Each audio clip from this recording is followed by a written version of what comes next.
religion in Turkey is part of life.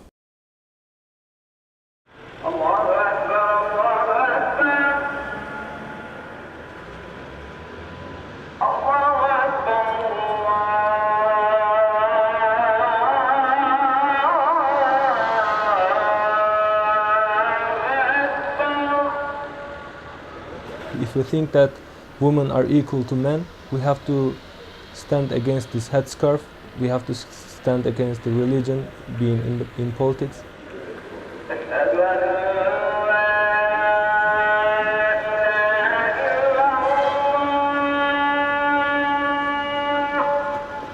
I'm talking right now, but some people wouldn't because they're scared.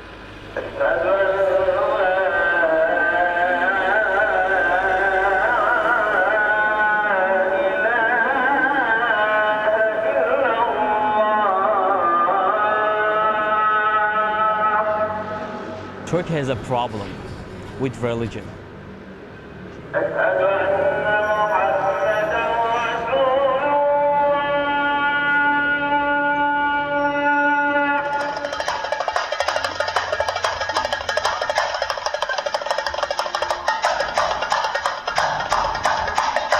Istanbul, a place where you can smell sizzling fish from the Bosphorus. You can talk down the price of a scarf at the Grand Bazaar, and you can feel the vibrancy of a city that lies on 2 continents. It is also a place where you can see pairs of minarets dotting the horizon. 99% of Turks are Muslim. 5 times a day, you can hear the prayer call above the sights and sounds of a city of 13 million people. But the heartbeat within Istanbul is fueling a division.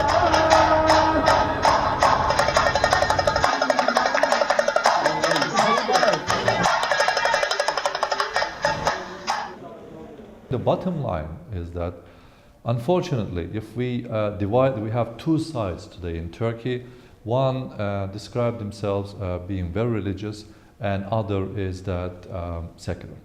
But I think the main difference between the both, or what they have in common, let me say, is that they don't trust each other. Religion and secularism have been fighting each other in Turkey since the Ottoman Empire. In 1922, General Mustafa Kemal, also known as Ataturk, led a reformation separating religion and state. Today, this division is hazy.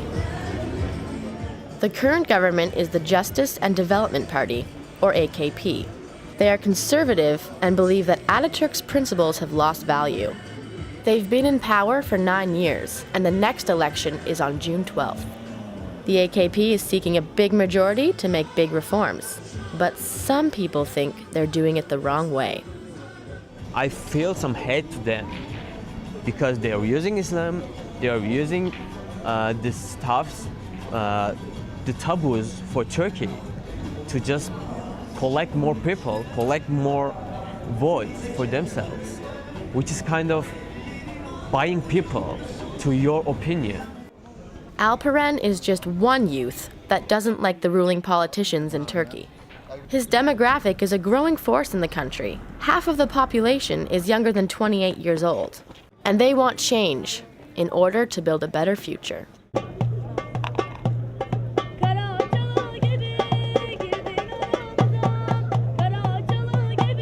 It is very difficult for governments and the leadership to simply keep them quiet by old policies.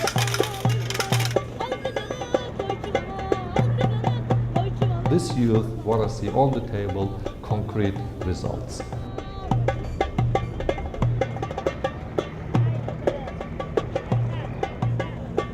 We need a revolution. Yeah, we need a revolution because we cannot have small changes in this system and expect everything is going to be better.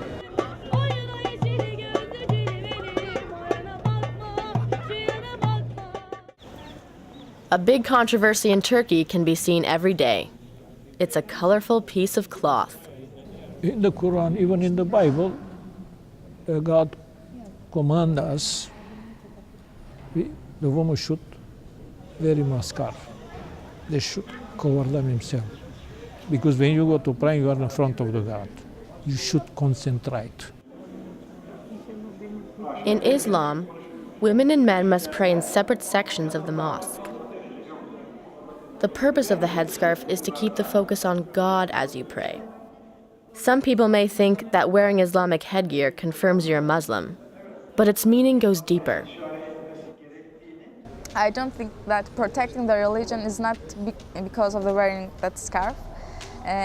Nobody has to know that I'm Muslim. I don't have to show that scarf to make people believe that I'm Muslim. This is something between God and me, and you can believe in your religion at home also. You don't have to wear that. Elif believes that wearing the headscarf is an expression of freedom. At the same time, some people use it to represent something more than their personal faith. Instead of a symbol of human rights, it's becoming a political tool.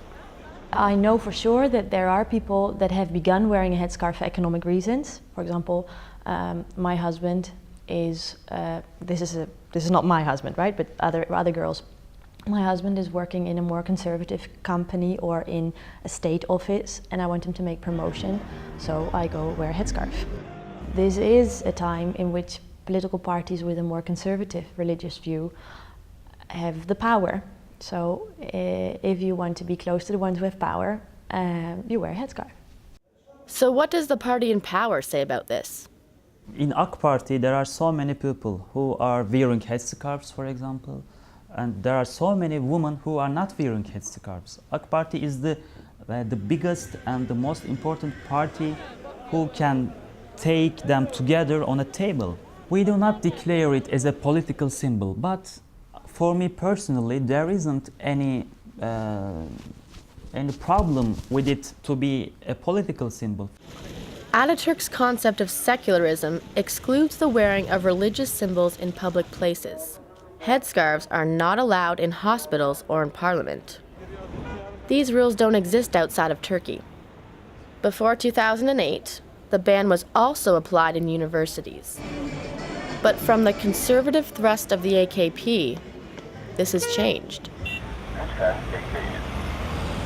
At Yeditepe University, on the Asian side of Istanbul, Ataturk hangs in every classroom and office. His picture is even on the hill overlooking the campus. Despite his strong presence throughout the hallways, his voice is muted. Girls can wear their headscarves now. People should have the chance to wear whatever they want. It is a democratic country, and it is a freedom right. Whether you wear the headscarf or not, many girls agree that the decision is up to you. The idea is that religion is something between you and God and should remain free of political influence. People shouldn't behave the people according to their belief, religion. Let people live their religion how they want.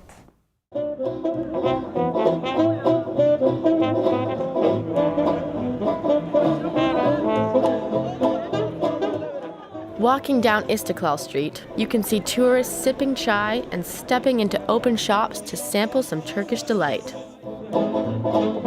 It's true, Turkey has a rich food culture. But for many foreigners living in Istanbul, other stereotypes have been broken down. Coming here, I was under the impression that I would have to be very scared, to not be protected, to always have to stick in groups and to cover up and to be really conservative myself, but it's not like that. Istanbul is moving to be a more liberal and open-minded country, and I was really glad to find that. From an outside perspective, it looks like Istanbul is turning its face to the west, just as Ataturk intended almost 100 years ago. From the inside, the future isn't as clear.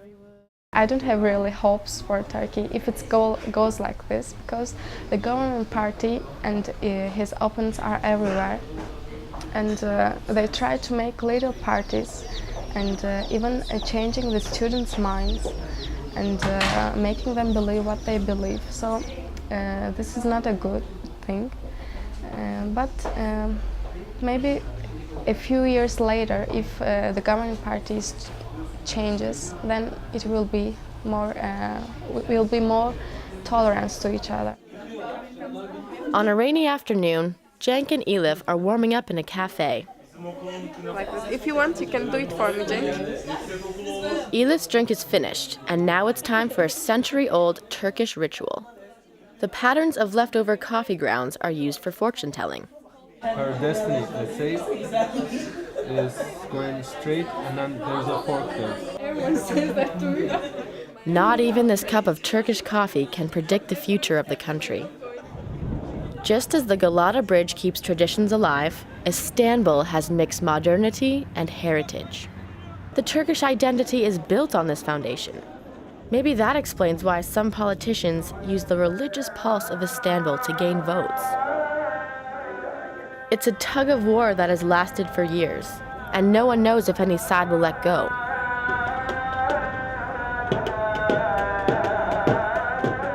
One thing's for sure. If religion and secularism can't find a meeting point, society may just miss the beauty on Turkey's horizon.